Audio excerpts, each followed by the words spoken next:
হাতবদলী রান্নাঘর থেকে প্রত্যেককে শুভকামনা জানিয়ে আজকের পর্ব শুরু করছি।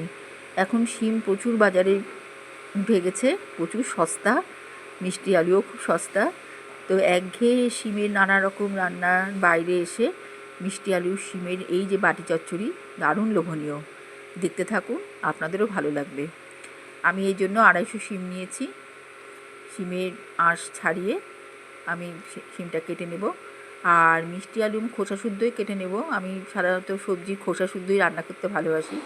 এইরকম করে মিষ্টি আলু খোসা শুদ্ধ কেটে নিয়েছি সরু সরু করে।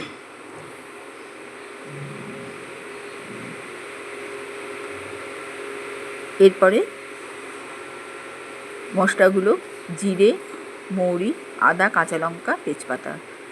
জিরে, মৌরি, আদা আর কাঁচা লঙ্কা একটা দিয়ে বেটে নেব। আর জল ছাড়া বাটা, জল ছাড়া বেটে নেব।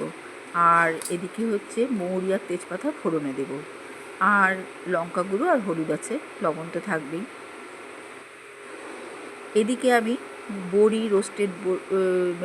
আর রোস্টেড বাদাম দুটো রেখেছি। বড়িটা আমি ফ্লেভারের জন্য রেখেছি, এই রান্নার একটা সুন্দর ফ্লেভার আসবে এদিকে মৌরির সঙ্গে আর এই বড়ির সঙ্গে। আর বাদামটা স্বাদের জন্য অবশ্যই। এখানে আমি সরু সরু করে মিষ্টি আলু খোসা শুদ্ধ কেটে নুন, চিনি, চালের গুঁড়ো এসব দিয়ে মেখে নেব।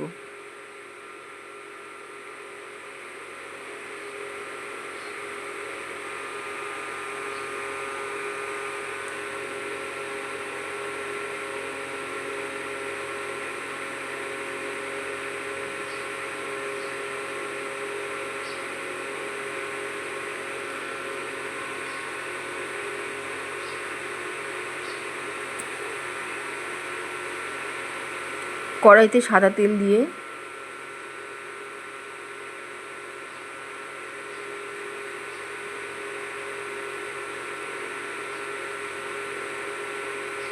সামান্য ঘি দিয়ে, এটা ফ্লেভারের জন্য দিচ্ছি ঘিটা।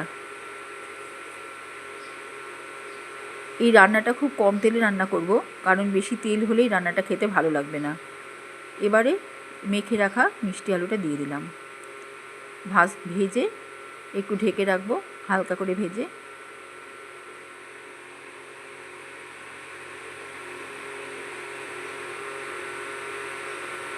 ভাজা হয়ে গেলে তুলে নিচ্ছি।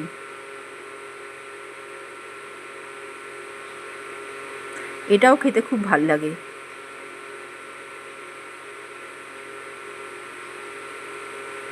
মিষ্টি আলুগুলো রান্না করার পরে প্রায় অর্ধেকটাই হাওয়া হয়ে যায়, সবার খুব ভাল লাগে এই ভাজাটা।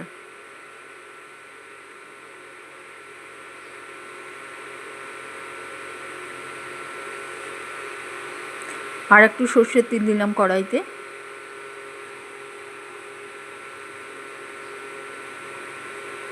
এবারে বড়িটা ভেজে নিচ্ছি। এটা আমি রোস্টেড বাদামের সঙ্গে গুঁড়ো করে নেব।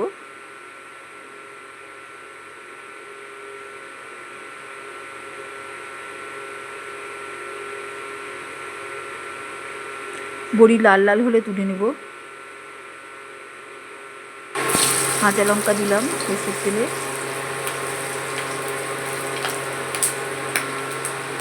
মৌরি আর তেজপাতা দিচ্ছি।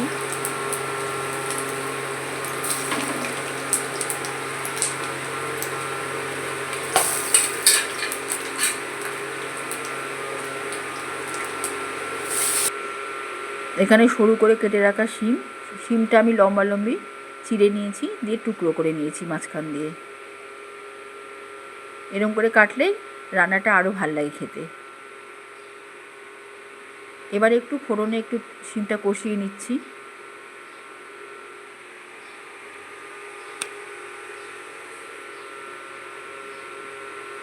রোস্টেড বাদাম আর বড়িটা আমি গুঁড়ো করে নেব, নিয়ে এই সময় দিয়ে দিচ্ছি। এটা একটু নরম হবে শিমের রসের সঙ্গে।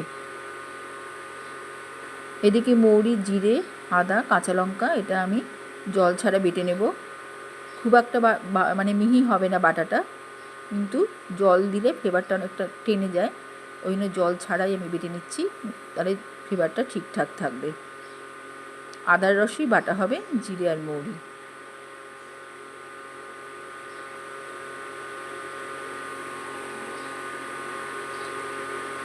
এবার আমি এটা সরিয়ে রাখলাম, আবার সামান্য তেল দিব।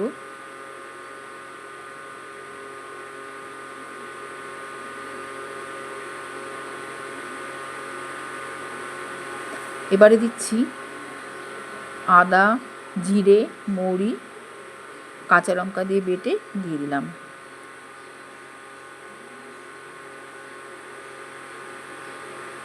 এটা কিন্তু ফোড়নেরই কাজ করবে এই ফ্লেভারটা।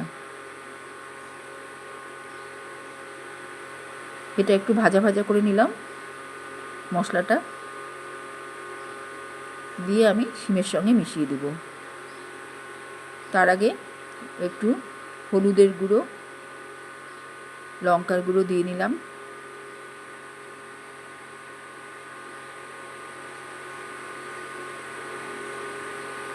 লবণ দিচ্ছি।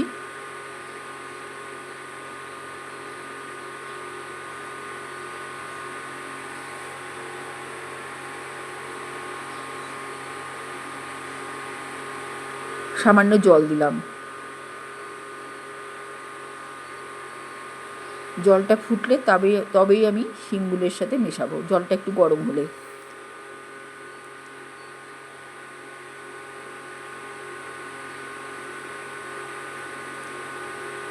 ঢেকে দিচ্ছি।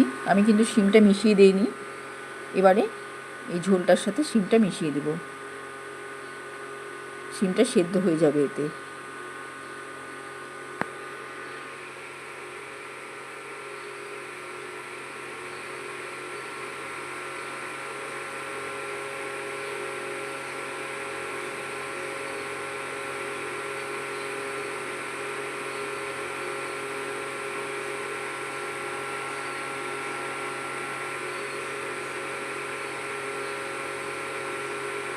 ঢাকনা খুলে একটু নাড়াচাড়া করে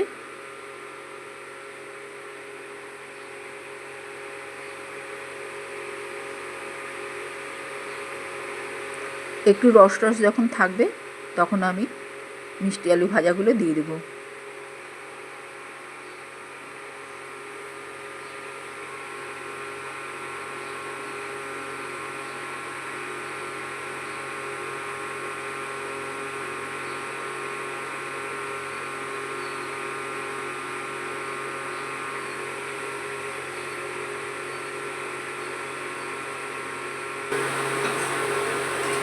ভালো করে মিশিয়ে নিচ্ছি।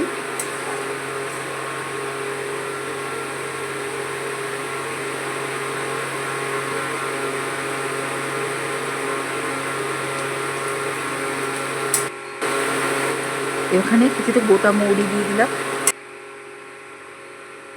এবার তুলে নিচ্ছি।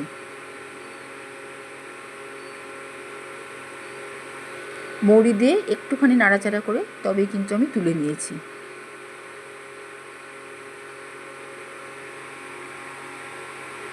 হয়ে গেল আমার মিষ্টি আলু শিমের বাটি চচ্চড়ি। একটু অন্যরকম খেয়ে দেখবেন। এত লোভনীয় আর এত সুস্বাদু ফ্লেভারযুক্ত একটা লোভনীয় ফ্লেভার আছে রান্নাটার মধ্যে। স্বাদে আছে বাদাম বাটা, বড়ি বাটা, সব দিক দিয়ে প্রথম পাতে শুকনো ভাতের সাথে ডালের সঙ্গে খেয়ে দেখুন।